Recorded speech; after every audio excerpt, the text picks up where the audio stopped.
Welcome to the Salmon Runs YouTube. Enjoy the video.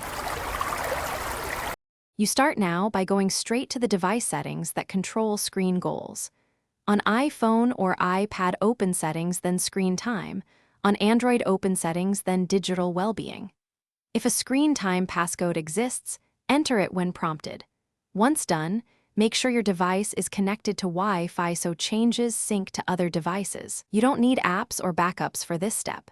Just reach the screen time or digital well-being screen and pause there to continue to the next actions. You now locate the specific goal entry and edit it directly.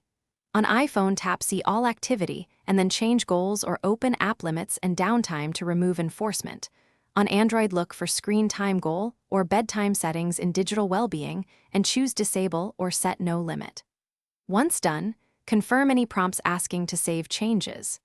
If multiple profiles or family members exist, make sure you're editing the correct account. Otherwise, the goal will stay active for others.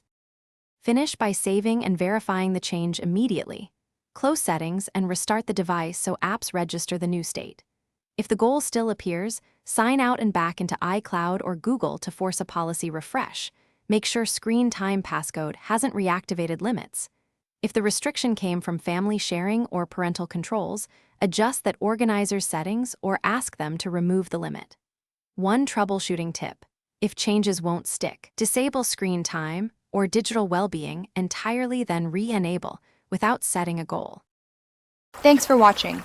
Consider subscribing if we helped you.